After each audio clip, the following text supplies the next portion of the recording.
તો પાણીની અંદર હાઇડ્રોજન બંધ રચાતો હોય છે. તો બરફમાં હાઇડ્રોજન બંધ કેટલા રચાય? કુલ 4. એટલે કે બરફ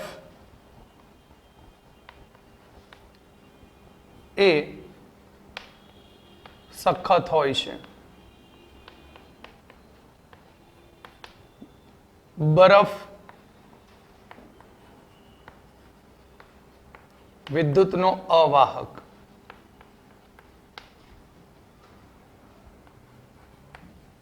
નીચું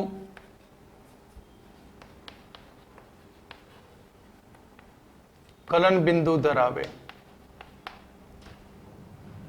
અને આવા ઘન પદાર્થ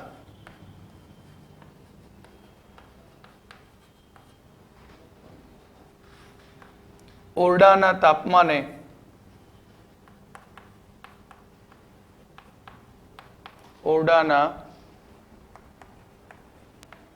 તાપમાને બાષ્પશીલ પ્રવાહી અથવા ઘન સ્વરૂપે હોય છે.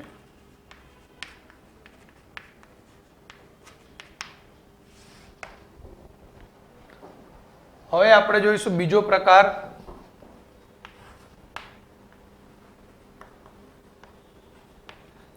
આયનીય ઘન પદાર્થ.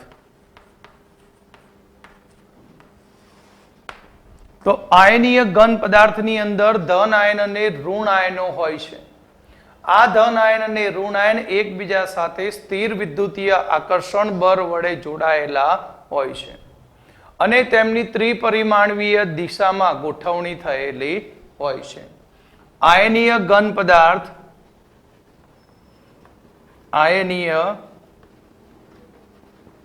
પદાર્થ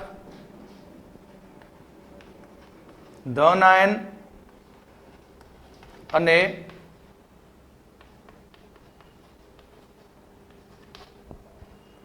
ઋણ આયનના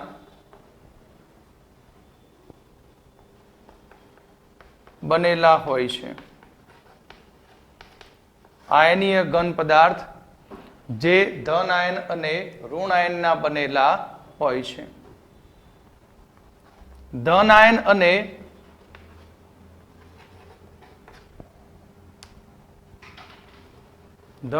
અને ઋણ આયન એકબીજા સાથે સ્થિર વિદ્યુતીય આકર્ષણ બળ અથવા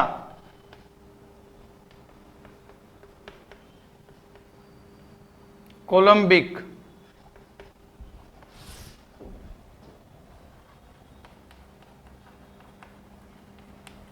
આકર્ષણ બળ વડે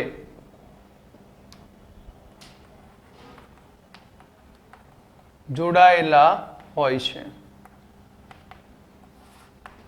ઉદાહરણ તરીકે NaCl. બરાબર? તો NaCl ની અંદર એક Na લઈએ તો એક Na ની સાથે 6 Cl- જોડાતા હોય છે. એટલે આ એક Na છે તો એક Na ની સાથે 6 Cl, એક આગળની દિશાએથી, એક પાછળની દિશાએથી, એક આ બાજુની દિશાએથી, એક લેફ્ટ સાઈડની દિશાએથી અને એક ઉપર અને એક નીચે. આમ NaCl માં એક Na પ્લસ 6 Cl- વડે જોડાયેલો હોય છે.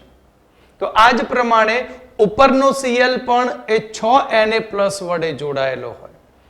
બરાબર? એની બાજુનો પાછો Cl એ બીજા 6 Na પ્લસ ને એક Na પ્લસ બીજા 6 Na પ્લસ. આમ ત્રિપરિમાણમાં એક Na પ્લસ 6 Cl- વડે અને એક Cl એ 6 Na પ્લસ વડે જોડાતો હોય છે. એટલે કે ત્રિપરિમાણીય રીતે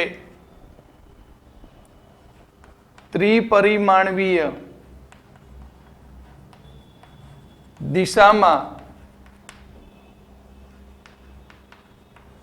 ધન આયન અને ઋણ આયન ગોઠવાયેલા હોય છે.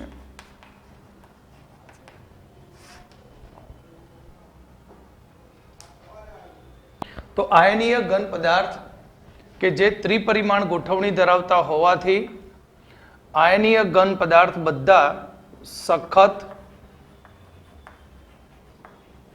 અને બરડ હોય છે. સખત અને કેવા હોય? બરડ હોય. તથા ઊંચા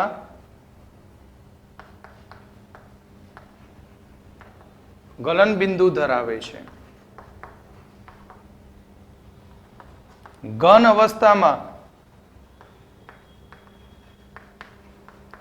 અવસ્થામાં વિદ્યુતના અવાહક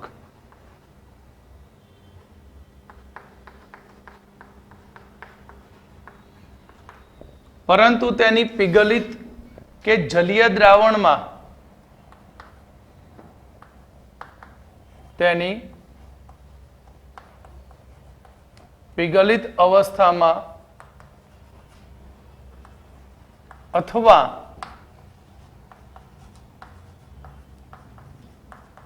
જલીય દ્રાવણમાં તેમના આયનો મુક્ત સ્વરૂપે હોવાથી વિદ્યુતના વાહક હોય છે. જલીય દ્રાવણ કે પીગલિત અવસ્થામાં તેમાં વિદ્યુતનું વહન કરો તો તેમાં વિદ્યુતનું વહન થઈ શકે છે. હવે આપણે ત્રીજો પ્રકાર જોઈશું, ધાત્વિક ઘન પદાર્થ.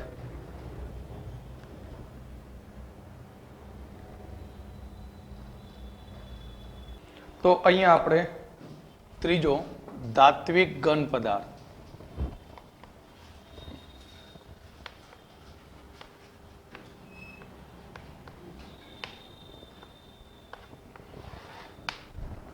ધાત્વિક ઘન પદાર્થની અંદર ધાતુના ધન આયન એ ધાતુના મુક્ત ઇલેક્ટ્રોન ના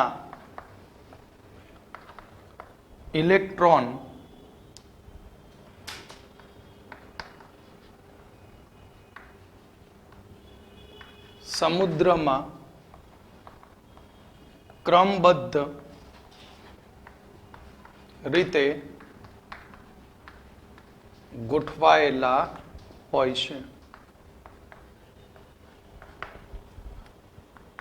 તો ધાતુના ધન આયન અને ઇલેક્ટ્રોન સમુદ્રના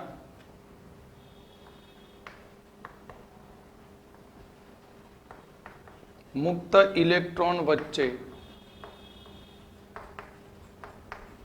ના આકર્ષણ બળથી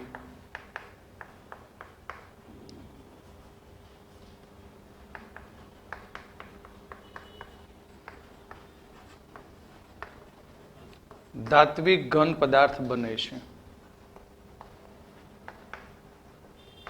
તો આ પ્રશ્ન તમને થાય કે ઇલેક્ટ્રોન સમુદ્ર અને ધન આયન કોણ? તો 11th માં શીખી ગયા, જેમ કે સોડિયમ.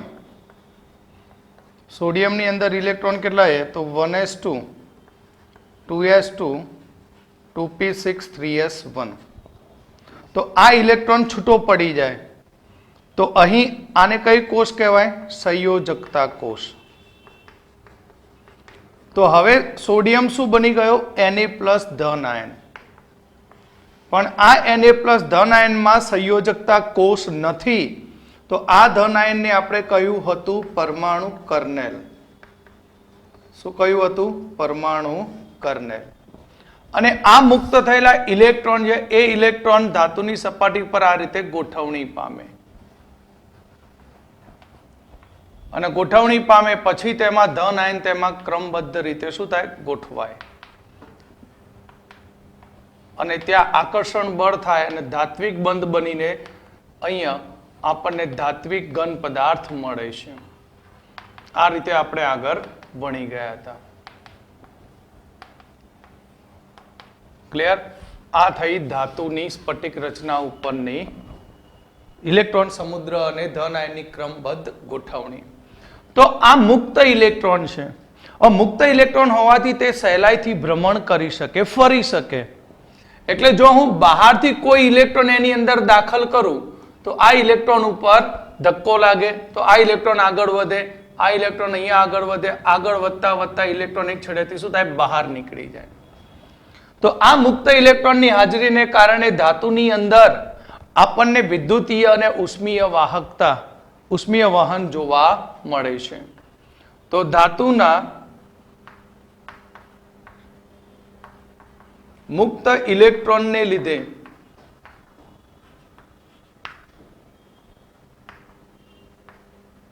ધાતુમાં વિદ્યુત અને ઉષ્માનું વહન થાય છે. એટલે એક છેડાને ગરમ કરો તો તે મુક્ત ઇલેક્ટ્રોન ઉર્જા મેળવીને બીજા છેડા સુધી ઉર્જા પહોંચાડે છે. બીજું કે અહીં ધાતુની ઉપર મુક્ત ઇલેક્ટ્રોન હોય છે માટે ધાતુ ચરકાટ ધરાવે છે. બીજું, કેટલાક કિસ્સાઓમાં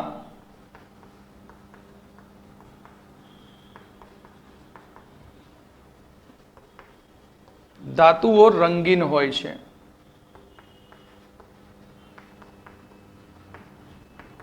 બીજું કે તે ટીપનીય હોય છે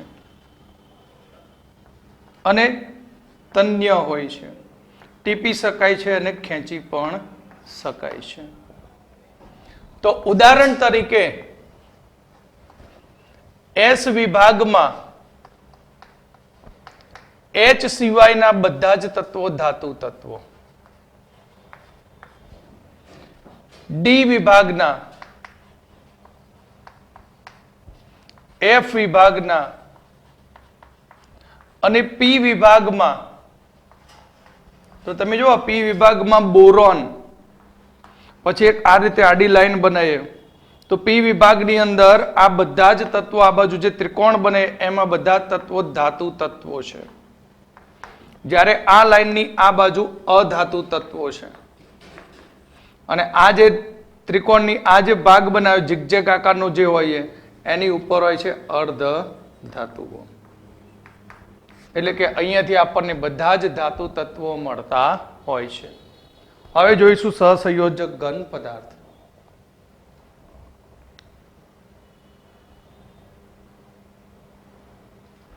સહસંયોજક ઘન પદાર્થ નંબર 4.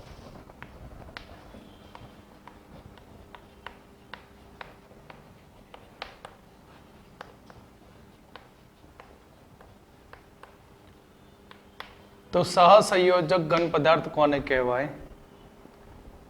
કે જે ઘન પદાર્થના ઘટક કણો, પરમાણુ, અણુ, આયનો સહસંયોજક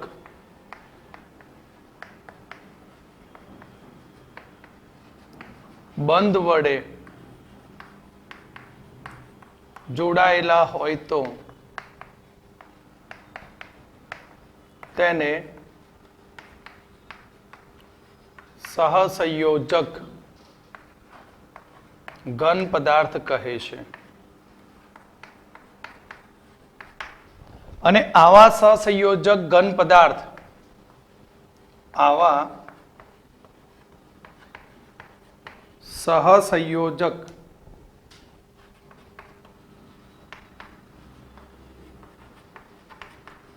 ઘન પદાર્થ સખત અને બરડ હોય છે.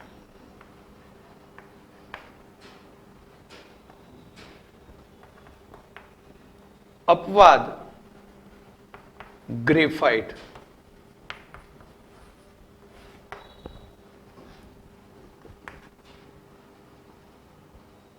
ગલન બિંદુ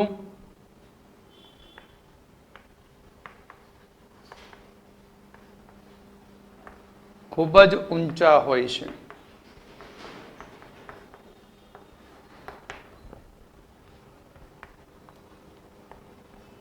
વિદ્યુતના અવાહક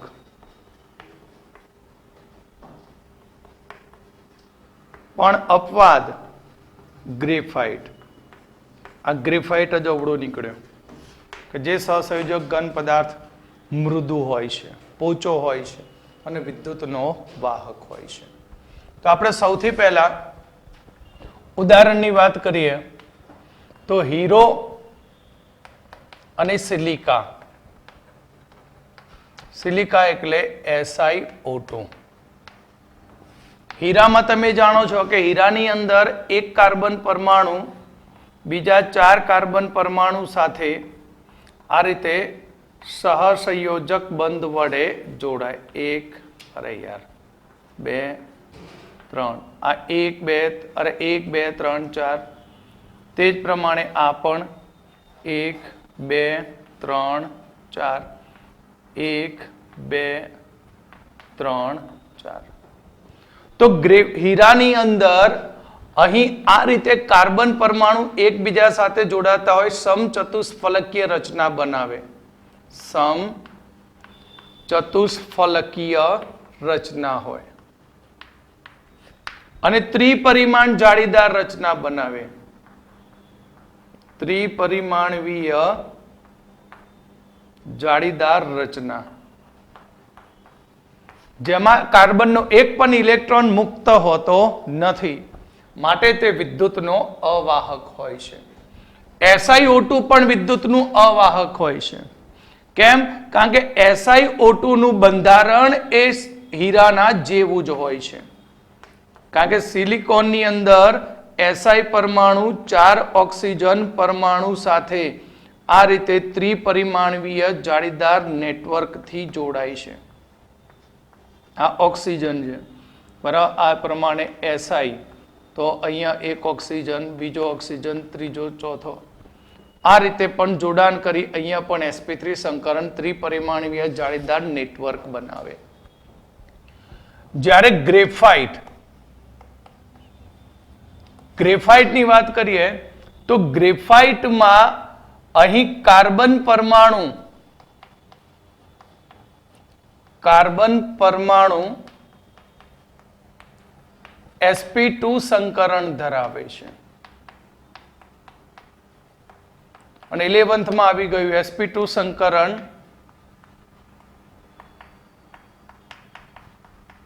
ષટકોણીય જાળીદાર સ્તર રચે.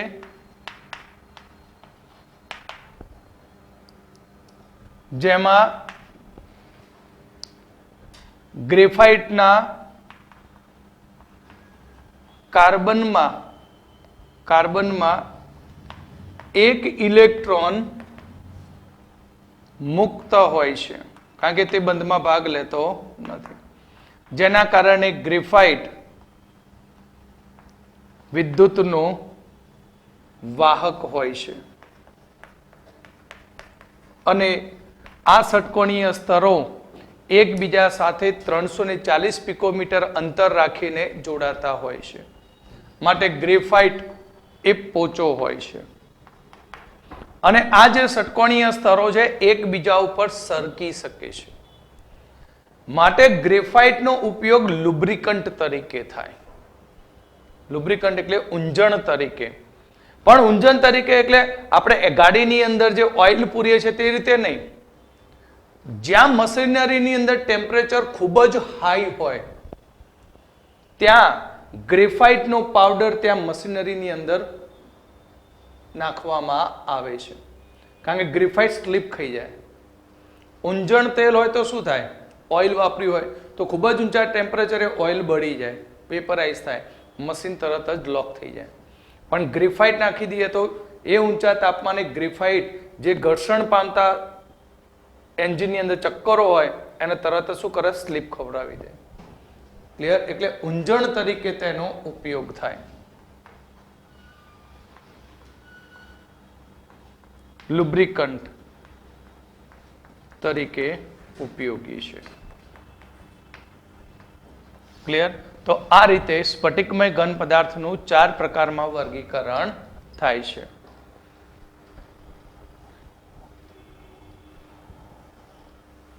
તો આપણે અહીંયા સ્ફટિક રચના વિશે અભ્યાસ કરતા પહેલા આપણે 3 અગત્યની વ્યાખ્યાઓ જોઈએ અને એ 3 વ્યાખ્યાઓ ભણ્યા પછી જ આપણે આગળ વધીશું.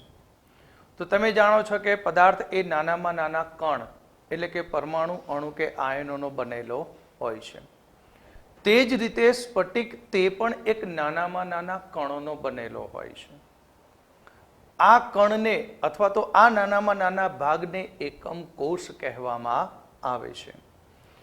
એકમ કોષ કે જે સ્ફટિકમય ઘન પદાર્થની મુખ્ય લાક્ષણિકતાઓ દર્શાવે છે. તો સમગ્ર સ્ફટિકની મુખ્ય લાક્ષણિકતા દર્શાવતા નાનામાં નાના ભાગને કહેવામાં આવશે એકમ કોષ કહેવામાં આવે છે. ભાગ કહો અથવા તો કણ કહો. તો આ નાનામાં નાના એકમ કોષોની જ્યારે ત્રિપરિમાણની અંદર ગોઠવણી કરવામાં આવે છે ત્યારે સ્ફટિકની રચના થાય છે અને આ સ્ફટિકની રચનાને કહેવામાં આવે છે સ્ફટિક લેટેસ કહેવામાં આવે છે. તો અહીં આપણે સૌથી પહેલી અગત્યની વ્યાખ્યાઓ આપણે જોઈ લઈએ પહેલા, પછી આગળ ટોપિકમાં વધીએ. તો અગત્યની વ્યાખ્યાઓમાં સૌથી પહેલું છે એકમ કોષ. સૌથી પહેલો છે એકમ કોષ. એકમ કોષ કોને કહેવાય? તો એકમ કોષ એટલે કે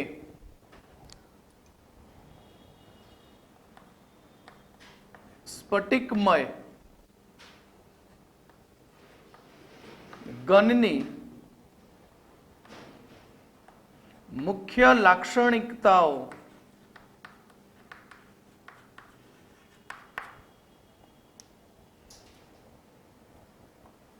રજૂ કરતા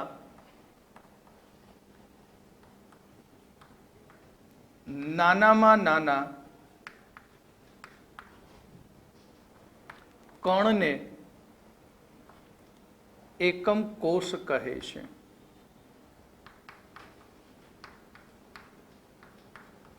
નાનામાં નાના કણને શું કહેવામાં આવશે? એકમ કોષ કહે છે. ત્યાર પછી નંબર 2 સ્ફટિક લેટેસ. તો સ્ફટિક લેટેસ એટલે શું? તો આ નાનામાં નાના એકમ કોષોની ત્રિપરિમાણમાં ગોઠવણી થાય છે ત્યારે સ્ફટિકની રચના ઉદ્ભવે છે, જેને કહેવામાં આવશે સ્ફટિક લેટેસ કહે છે. સ્ફટિક લેટેસ એટલે કે નાનામાં નાના એકમ કોષોની ત્રિપરિમાણવીય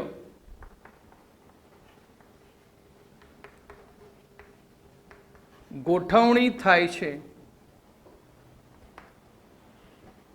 અને સ્ફટિક રચના બને છે.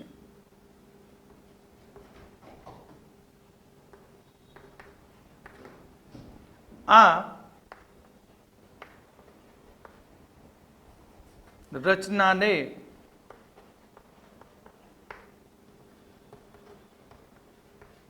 સ્ફટિક લેટેસ કહે છે. આ રચનાને સ્ફટિક લેટેસ કહે છે. ત્રીજી વ્યાખ્યા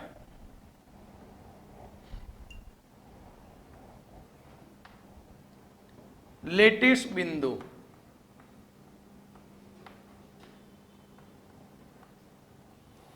લેટિસ બિંદુ એટલે કે સ્ફટિક રચનાની અંદર ગોઠવાતા જે કણ છે તે કણને લેટેસ બિંદુ કહેવામાં આવે છે. લેટેસ બિંદુ કોને કહીશું? તો સ્ફટિક લેટેસમાં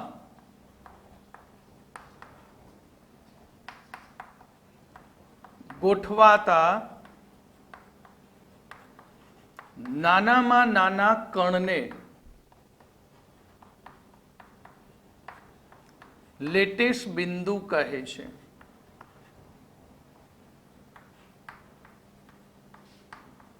નાના કણને શું કહેવામાં આવશે? લેટેસ્ટ બિંદુ કહેવામાં આવે છે. તો એકમ કોષ લેટેસ્ટ બિંદુ અને સ્ફટિક લેટેસ્ટ કેવી રીતે બને? તો અહીંયા જુઓ કે હું અહીંયા નાના નાના કણ કે પરમાણુ છે જેને આપણે એક ગોળા તરીકે ઓળખીએ છીએ. તો આ રીતે બોલની ગોઠવણી થાય અથવા તો ગોળાઓની.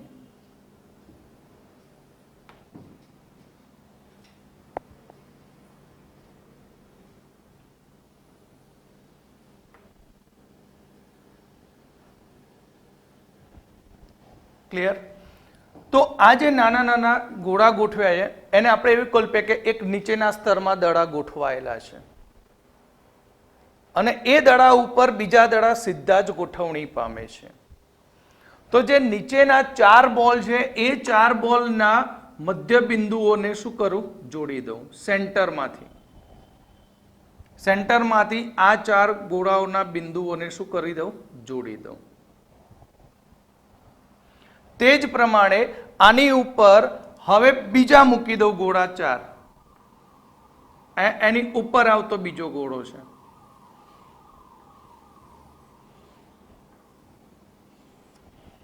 અને તેના 4 મધ્ય બિંદુઓ, ચારે ગોળાના મધ્ય બિંદુઓને જોડી દઉં.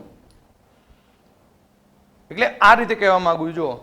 મોડેલ પરથી તમે જોશો તો ખૂબ જ સરળ બનશે કે અહીં આપણે એકમ કોષની શું કરવી? સ્ફટિક લેટેસ્ટની રચના. તો આપણે નાના નાના શું લીધા? બોલ લીધેલા. આ બોલની આ રીતે આપણે ગોઠવણી કરી, આ રીતે ગોઠવણી કરી. તો આ 4 બોલ નક્કી કરી દઉં નીચેના, આ 2 અને આ બાજુનો અને એક અંદરનો 4 બોલ નક્કી કરી દીધા. હવે એ 4 બોલના મધ્ય બિંદુઓને જોડી દઉં, તેની ઉપર બીજા બોલ મૂકી દઉં અને એ બીજા બોલના મધ્ય બિંદુઓને શું કરું? જોડી દઉં. સમજણ પડી? એટલે નીચેથી 4 ને જોડી દીધા મેં, ઉપરના 4 ને જોડી દીધા. પછી હવે એ 4 ને ઉપર નીચે સાથે જોડી દઉં તો એક ઘન બની જશે નાનો. શું બની જશે? ઘન બની જશે. તો એ નાનામાં નાનો અહીંયા જે ઘન રચાયો એ ઘનને કહેવામાં આવે છે એકમ કોષ કહેવાય. અને આ 4 આ રીતે 4 ની પેર એકબીજા ઉપર ગોઠવાતી જાય. આ બાજુ 4 ગોઠવાય, આ બાજુ 4 ગોઠવાય અને એમ 4 દડાની જે આખા ઘન સ્વરૂપેની ગોઠવણી થતી જાય અને એ ગોઠવણી ત્રિપરિમાણમાં થવાથી આપણને જે રચના મળે તેને કહેવાય સ્ફટિક લેટેસ્ટ કહેવાય. આને કહેવાય આખો સ્ફટિક લેટેસ્ટ. અને આ 4 અને પાછળના 4 વડે જે રચના થઈ એને કહેવાય એકમ કોષ. અને આ પ્રત્યેક એક બોલને કહેવામાં આવે છે લેટેસ્ટ બિંદુ કહેવામાં આવે છે. પ્રત્યેક બોલને શું કહેવામાં આવશે? લેટેસ્ટ બિંદુ કહેવામાં આવે છે. ક્લિયર થઈ ગયું? હવે એકમ કોષ કોને કહેવાય? અને આવા એકમ કોષોની ગોઠવણી થાય ત્રિપરિમાણમાં એટલે સ્ફટિક લેટેસ્ટ બને. અને એ સ્ફટિક લેટેસ્ટની અંદર દરેક કણ જે છે દડા સ્વરૂપે એ દડાને કહેવામાં આવશે, કણને કહેવામાં આવશે લેટેસ્ટ બિંદુ કહેવામાં આવે છે. ક્લિયર? જો અહીંયાથી તમને સમજણ પડી જાય તો આગળ આખી થિયરીઓ બહુ જ સહેલી છે. તો અહીંયા આપણે આ રીતે 4 બોલને જોડી દઈએ.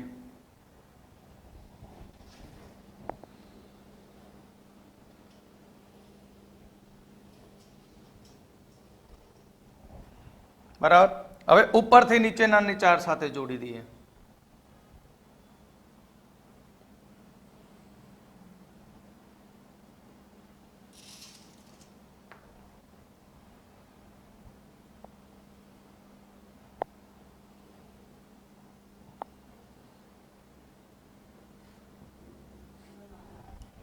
ક્લિયર? તો આ જે રચના છે આ રચનાને એકમ કોષ કહેવાય.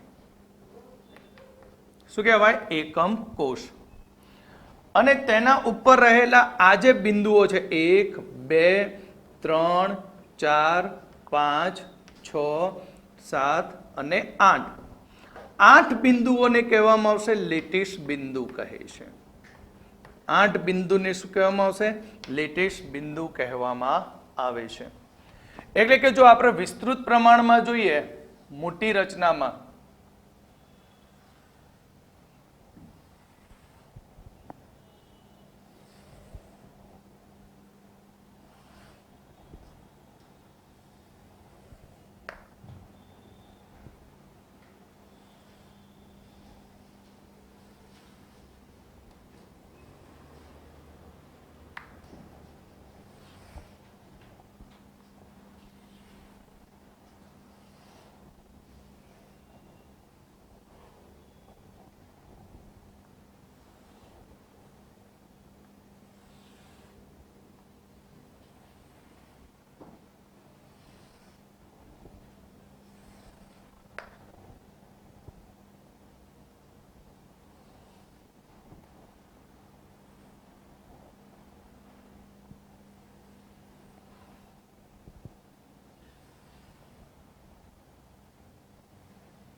તો તમે અહીં જોઈ શકો છો કે એક નાનામાં નાનો અહીંયા ઘન બને છે.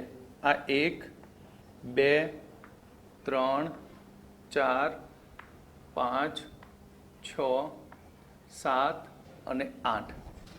ક્લિયર? એટલે એક આવી નાની રચના એક આગળની તરફ છે. તો આ એક એકમ કોષ, એની પાછળ બીજો એકમ કોષ, ત્રીજો, ચોથો, પાંચમો, છઠ્ઠો, સાતમો, આઠમો. આમ નાના નાના એકમ કોષ એકબીજા સાથે ત્રિપરિમાણમાં ગોઠવણી પામે ત્યારે આ પ્રકારની સ્ફટિક રચના બને, જેને કહેવાય સ્ફટિક લેટેશ કહેવામાં આવે છે. તો આ જે ભાગ છે તેને કહીશું આપણે એકમ કોષ કહે છે, અને આ જે બિંદુ છે તેને કહેવામાં આવશે લેટેશ બિંદુ કહેવામાં આવે છે. શું કહેવામાં આવશે? લેટેશ બિંદુ કહે છે. દરેક લેટેશ બિંદુ તમે જુઓ તો તે આખા સ્ફટિક લેટેશનું પ્રતિનિધિત્વ કરે. ધારો કે અહીંયાથી હું એક બિંદુ કાઢી નાખું, બરાબર, તો અહીં સ્ફટિકનું અસ્તિત્વ રહેશે નહીં. ધારો કે અહીંયા જુઓ તમે કે અહીંયા 4 બોલ હતા, હવે 4 બોલમાંથી એક બોલ કાઢી નાખું તો હવે તે સ્ફટિક કહેવાય નહીં. સ્ફટિક રચનામાં શું ઉત્પન્ન થઈ? ખામી ઉત્પન્ન થઈ. એટલે કે દરેક લેટેસ્ટ બિંદુ જે છે એ લેટેસ્ટ બિંદુ ઘનનું પ્રતિનિધિત્વ કરતો હોય છે. અને આ લેટેસ્ટ બિંદુઓને આપણે કોઈ લાઈન વડે જોડી દઈએ તો લાઈન વડે જોડવાથી આપણને શું મળે? સાદો ઘન મળે છે. ક્લિયર? તો એના વિશે આપણે આગળ જોઈએ. હવે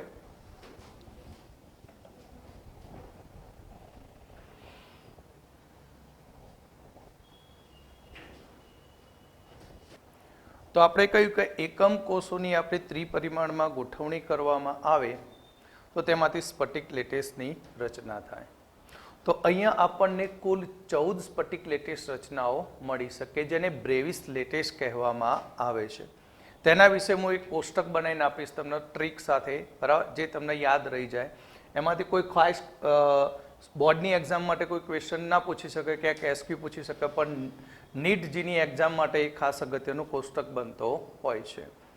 તો સૌથી પહેલું આપણે સ્ફટિકની કેટલીક લાક્ષણિકતાઓ જોઈએ. તો સ્ફટિક લેટેશની ખાસિયત શું છે? સ્ફટિક લેટેશની ખાસિયતો. તો સ્ફટિક લેટેશની ખાસિયતની અંદર નંબર 1, અહીં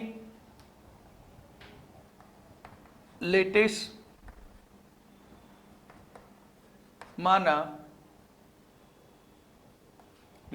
માના દરેક બિંદુને લેટેશ બિંદુ અથવા લેટેશ સ્થાન કહે છે. નંબર 2, સ્ફટિક લેટેશમાંનો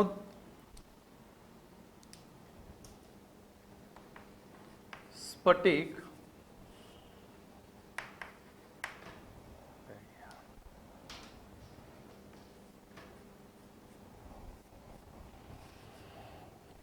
સ્ફટિક લેટેસમાંનું દરેક બિંદુ એક ઘટક કણનું પ્રતિનિધિત્વ કરે છે.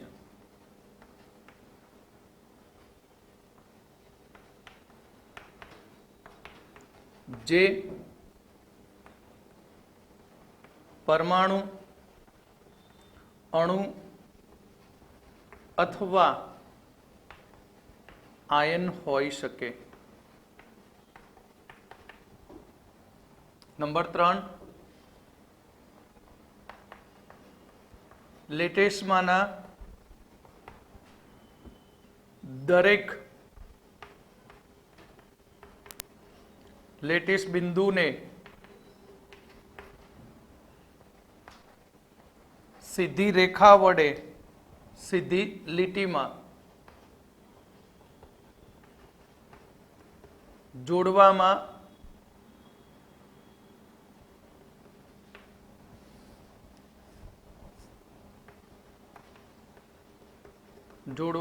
આવે તો લેટેસમાંના દરેક લેટેસ બિંદુને સીધી લીટી વડે જોડવામાં આવે તો સ્ફટિક લેટેસની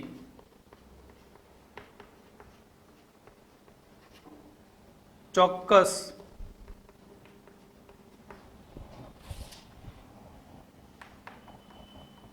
ભૌમિતિક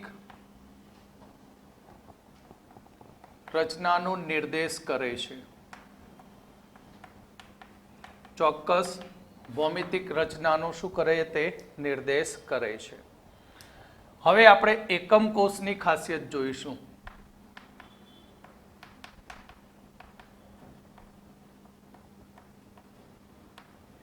તો એકમ કોષની ખાસિયતોની અંદર આપણે જોઈએ કે અહીં આ એકમ કોષ બનાવીએ આપણે એક.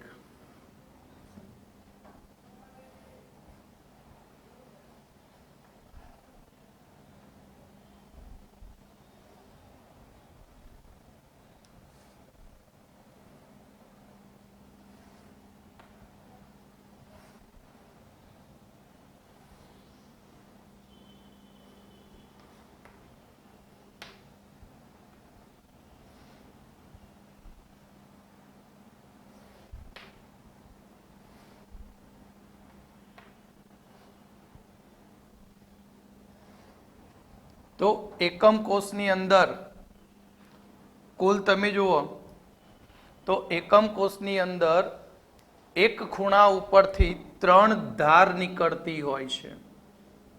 કેટલી ધાર નીકળશે? 3. તો ધાર એટલે શું? પાછું આપણને એ તકલીફ પડે. ધાર કોને કહેવાય? તો જો આ ઘન છે, બરાબર. હવે આ ઘનની કુલ કેટલા પેરામીટર બની શકે? ધાર જોઈએ તો કુલ ધાર બની શકે 3. કઈ 3 ધાર બને? તો આ ખૂણા ઉપરથી ગણીએ તો આ એક ધાર, આ બીજી અને એક આ ત્રીજી. એટલે અહીંયા કુલ 3 ધાર બને, જેને આપણે કહીશું A, B અને C. એકમ કોષની અંદર આપણે જોઈએ તો ધાર કેટલી હોઈ શકે કોઈ એક ખૂણા ઉપરથી? તો દરેક ખૂણા ઉપરથી 3 ધાર મળે, A, B અને C. કેવી રીતે? તો આ ખૂણો છે, ખૂણા ઉપરથી આ એક ધાર, આ બીજી ધાર અને એક આ ત્રીજી ધાર. તેમની વચ્ચે એંગલ રચાય. જો આ એક ખૂણો રચાયો જેને આલ્ફા કહીશું, આ બીજો ખૂણો રચાયો બીટા કહીશું, અને ત્રીજો એક અહીંયા ખૂણો રચાયો જેને કહીશું આપણે ગેમા. એટલે કે એક ખૂણા એકમ કોષના એક ખૂણા ઉપરથી આપણે જોઈએ તો અહીંયા આલ્ફા, બીટા અને આ ગેમા. આલ્ફા, બીટા અને ગેમા. આમ એક એકમ કોષના કોઈ એક બિંદુ ઉપરથી જોઈએ તો આપણને 3 ધાર અને 3 ખૂણા મળતા હોય છે. તો નંબર 1, એકમ કોષના પ્રત્યેક બિંદુ કહો અથવા કણ કહો, પ્રત્યેક કણ પરથી 3 ધારો મળે, જેમ કે A, B, C, અને આ 3 ધાર વચ્ચેનું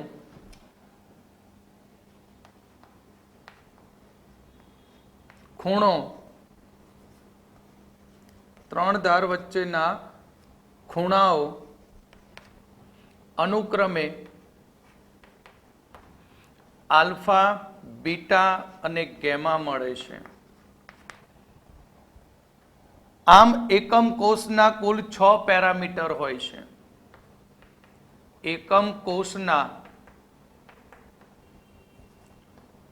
કુલ 6 પેરામીટર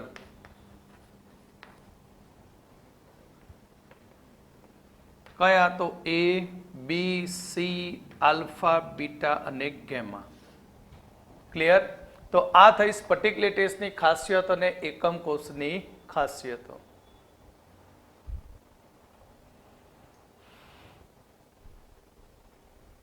હવે આપણે એકમ કોષનું વર્ગીકરણ કરીએ તે પહેલા એકમ કોષ વિશે થોડીક માહિતી જોઈ લઈએ. એકમ કોષની અંદર અહીંયા આપણે જોઈએ તો આ એકમ કોષ છે.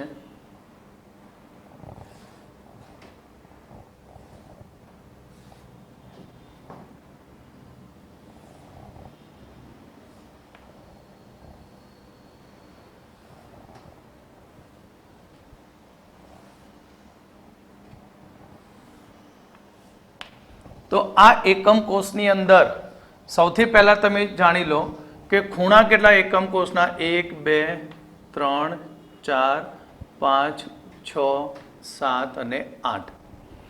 તો એકમ કોષના ખૂણા 8 છે. ફલકો કેટલી? ફલક મતલબ બાજુ. હવે તમે રૂમમાં બેઠા હોય તો રૂમની દિવાલો બાજુ કેટલી હોય? બેડરૂમમાં તો બાજુઓ ટોટલ 6 હોય.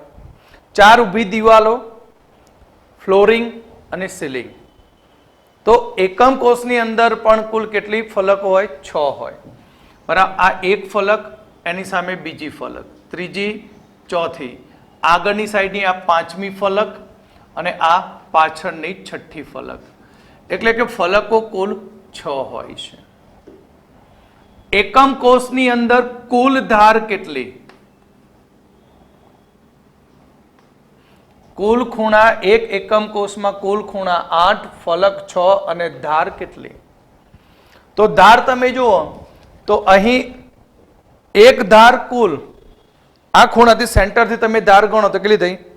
1, 2, 3. ક્લિયર? 1, 2, 3, 4, 5, 6, 7, 8, 9, 10, 11 અને 12. ટોટલ ધાર કેટલી થશે? 12 થાય.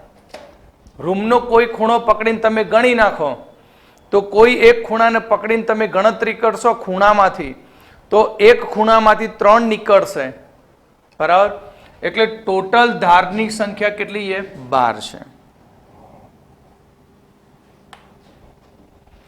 અને એકમ કોષનું કેન્દ્ર કેટલું? તો કેન્દ્ર એક જ. સેન્ટરને શું કહેવાય? કેન્દ્ર કહેવાય.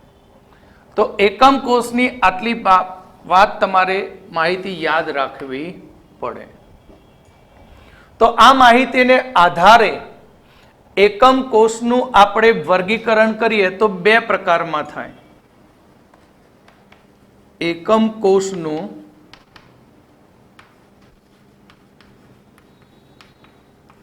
વર્ગીકરણ નંબર 1 આદિમ એકમ કોષ. આદિમ એકમ કોષ જેને કહેવામાં આવશે સાદો ઘન પણ કહેવાય છે, ક્યુબિક, અથવા એને કહેવાય ક્યુબિક ઘન.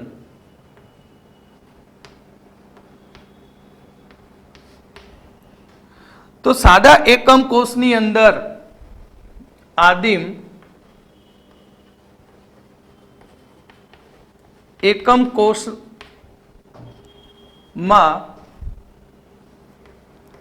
દરેક ખૂણા પર એક કણ હોય છે. કણ એટલે પરમાણુ કે આયન હોય છે. તો તેને આદિમ એકમ કોષ કહેવાય.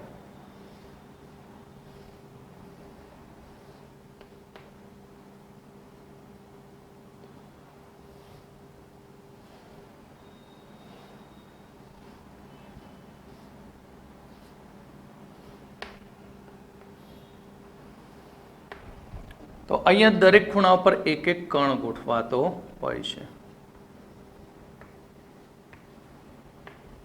તો આને કહીશું આદિમ એકમ કોષ. ખાસ યાદ રાખવું પડશે, ક્યુબિક ઘનમાં કેટલા પરમાણુ ગોઠવાયેલા, દરેક ખૂણા ઉપર એક એક પરમાણુ ગોઠવાયેલો હોય છે.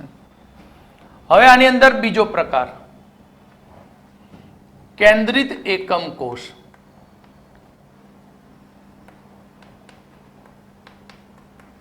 તો કેન્દ્રિત એકમ કોષ એટલે શું કે એકમ કોષના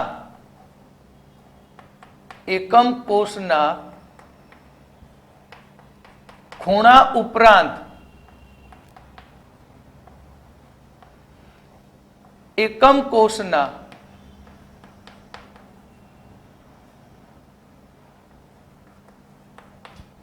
અન્ય ભાગ પર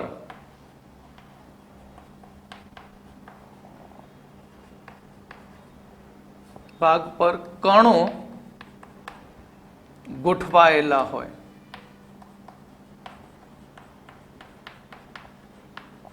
તો તેને કેન્દ્રિત એકમ કોષ કહે છે.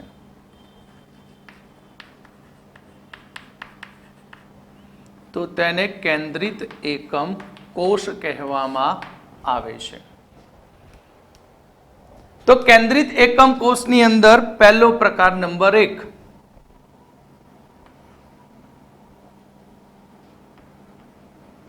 અંતઃકેન્દ્રિત એકમ કોષ.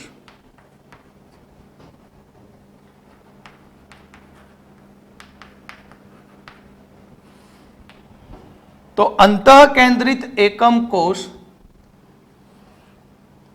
એટલે કે 8 ખૂણા ઉપર 8 કણો ગોઠવાયેલા હોય.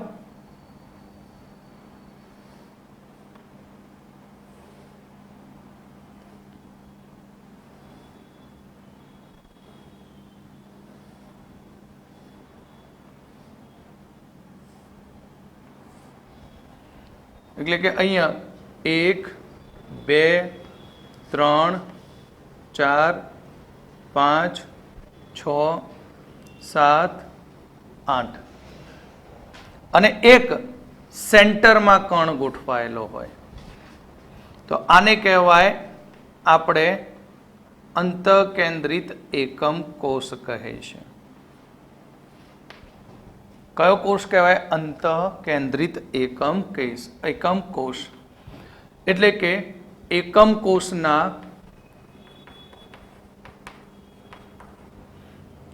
8 ખૂણા પર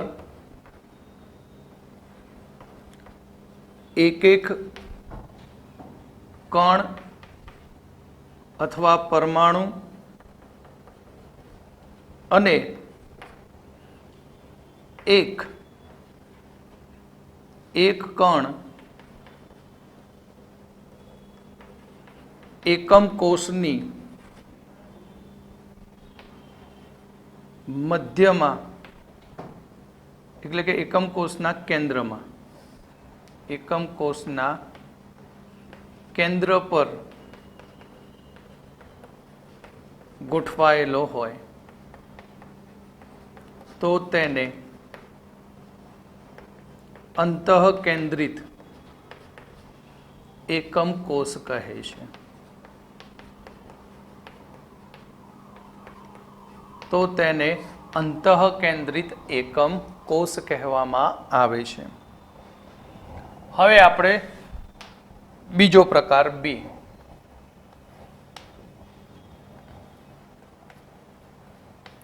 ફલક કેન્દ્રિત એકમ કોષ. ફલક કેન્દ્રિત એકમ કોષ. તો ફલક કેન્દ્રિત એકમ કોષ કોને કહેવાય?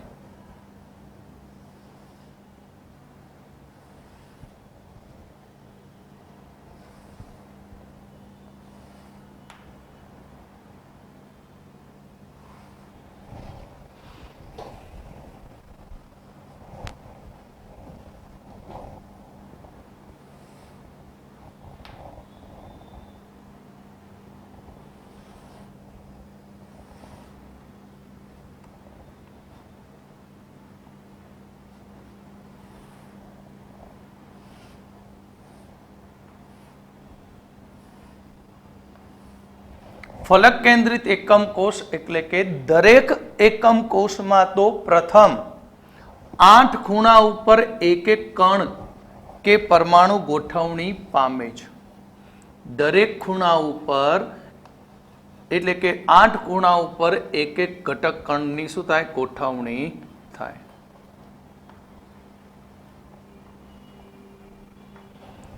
હવે બાકીના કણ ક્યાં ગોઠવાય? ફલક ઉપર. એટલે જો આ એક ફલક ઉપર ગોઠવાય, આ ઉપરની એક ફલક,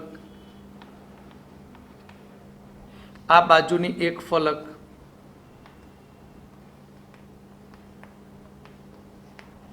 અહીંયા એક ફલક. તો કુલ કેટલી ફલકો છે? તો આપણે શરૂઆતમાં કહ્યું 6 ફલકો. તો આ બાજુની એક ફલક. હવે બાકીની 2 ફલક રહી, 1 2 3 4. તો આ જે એક ફલક છે એ ફલકના સેન્ટરમાં એક કણ હોય.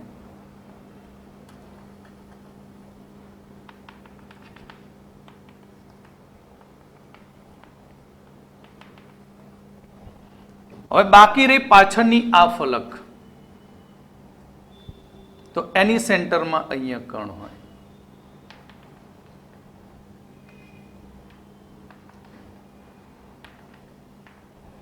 ક્લિયર? તો આને કહેવાય ફલક કેન્દ્રિત એકમ કોષ કહેવામાં આવે છે. એટલે કે એકમ કોષના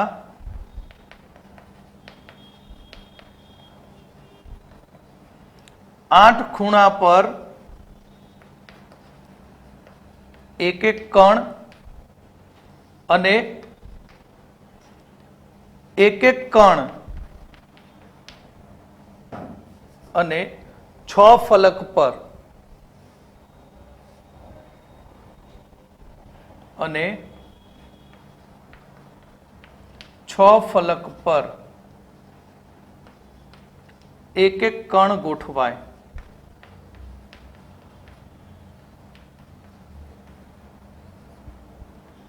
તો તેને ફલક કેન્દ્રિત એકમ કોષ કહે છે. શું કહેવામાં આવશે? ફલક કેન્દ્રિત એકમ કોષ. તો અહીં કેન્દ્રિત એકમ કોષના 3 પ્રકાર: અંતઃકેન્દ્રિત, ફલક કેન્દ્રિત અને અંતે કેન્દ્રિત, છેડાને કેન્દ્રિત. તો હવે એ આપણે જોઈ લઈએ.